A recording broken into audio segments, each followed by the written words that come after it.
नमस्कार, मैं हूं देवनाथ पांडे और आप देख रहे हैं दिल्ली डायरी।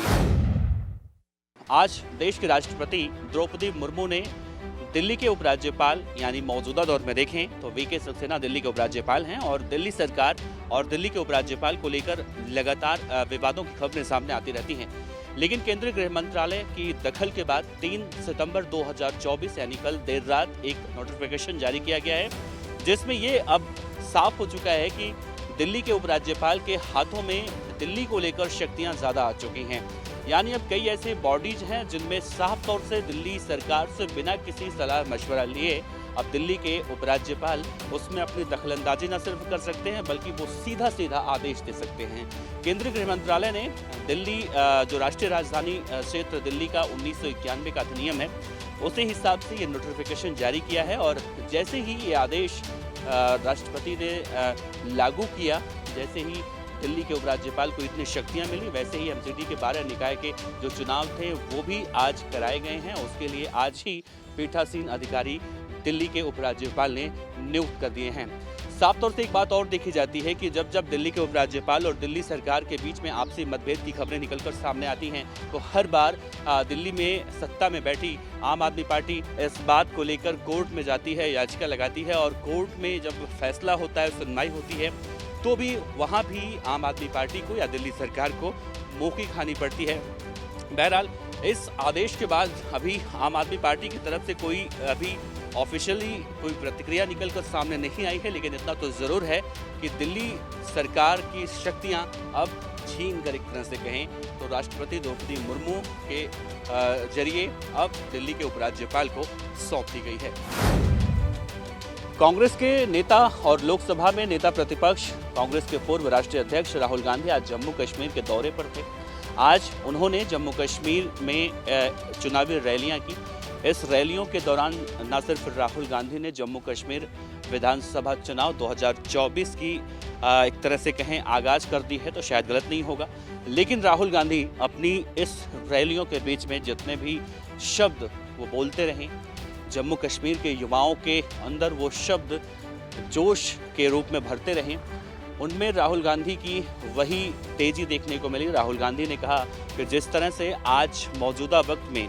देश में दो विचारधाराएं काम कर रही हैं। एक विचारधारा बीजेपी और आरएसएस का है जो देश में नफरत फैला रही है, अराजकता का माहौल पैदा करने की कोशिश कर रही है।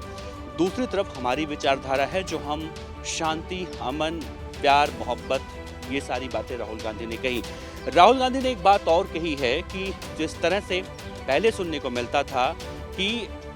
जिन राज्यों में राष्ट्रपति शासन लागू होता था उसे पूर्ण राज्य बनाने की कोशिश की जाती थी, लेकिन बीजेपी जो केंद्र में बैठी है वो जब से आई है केंद्र में तब से लगातार उन राज्यों को भी अपने हक में ले रही है, अपने पास ले रही है, राष्ट्रपति शासन लगा रही है जिन राज्यों को पूरी तरह से राज्य का दर्जा मिला हुआ था। राहुल गांधी ने जम्मू कश्मीर के युवाओं को साधने की कोशिश करते हुए यही कहा है कि अगर जम्मू कश्मीर के लोगों का साथ रहा तो आने वाले समय में एक बार फिर से जम्मू कश्मीर को फिर से राज्य का दर्जा दिलवाने की कोशिश करेंगे। इसके लिए चाहे बीजेपी हाँ करे या फिर ना करें, राहुल गांधी अपने इंडिया ब्लॉक के जरिए अब इस कोशिश में लगे हुए हैं। बहरहाल अगर देखें तो जम्मू कश्मीर विधानसभा चुनाव की तारीखों का ऐलान पहले ही हो चुका है और 3 चरणों में जम्मू कश्मीर में चुनाव होने हैं और सबके साथ ही जम्मू कश्मीर का भी रिजल्ट आएगा। लेकिन राहुल गांधी ने जिस तरह से एक के बाद एक धड़ाधड़ जम्मू कश्मीर में स्टार प्रचारकों की लिस्ट भी जारी कर दी है, क्या उसका असर राहुल गांधी को फायदेमंद होता दिखाई देगा या फिर जम्मू कश्मीर में बीजेपी इस बार बाजी मारने वाली है? अब आने वाले समय में देखने को ज़रूर मिलेगा कि राहुल गांधी की इस मेहनत का या फिर इस नफरत, मोहब्बत, प्यार और अराजकता जितने भी भाषण दिए जा रहे हैं इन सब का परिणाम कैसा होता है।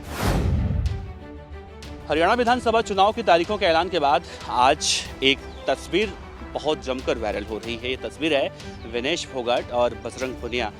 विनेश फोगाट और बजरंग पुनिया वही हैं जिन्होंने देश का नाम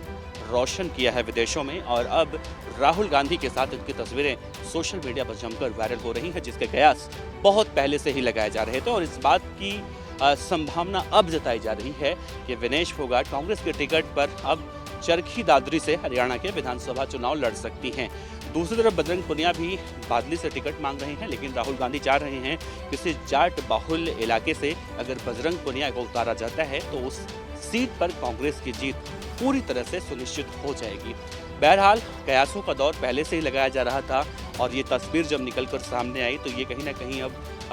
पुख्ता हो चुका है कि विनेश फोगाट कांग्रेस में बहुत जल्दी शामिल हो सकती हैं। ऐसे में राहुल गांधी के आज जम्मू कश्मीर के वापस आने के बाद इस पर भी कोई औपचारिक ऐलान किया जा सकता है और इस बात की पूरी संभावना जताई जा रही है कि हरियाणा के चरखी दादरी विधानसभा सीट से विनेश फोगाट को कांग्रेस अपना टिकट देकर अपने पार्टी के बैनर तले वहां पर उतारकर जीत दर्ज करने की कोशिश करेगी। दूसरी तरफ देखा जा रहा है कि हरियाणा कांग्रेस के अंदर अब एक और बातें निकलकर सामने आ रही हैं कि हरियाणा में कांग्रेस पार्टी और आम आदमी पार्टी के गठबंधन को लेकर असमंजस की स्थिति बनी हुई है और ऐसे में कई राज्यों के कांग्रेस के नेता इस बात की मांग कर रहे हैं कि आम आदमी पार्टी के साथ गठबंधन न किया जाए। फिलहाल दिल्ली डायरी में इतना ही। देश और दुनिया की तमाम अहम खबरों के लिए आप देखते रहिए हिंद फर्स्ट। कैमरामैन गौरव के साथ देवनाथ पांडे, हिंद फर्स्ट, दिल्ली। इस तरह की और वीडियो देखने के लिए हमारे YouTube चैनल को सब्सक्राइब करें और बेल आइकन को दबाना ना भूलें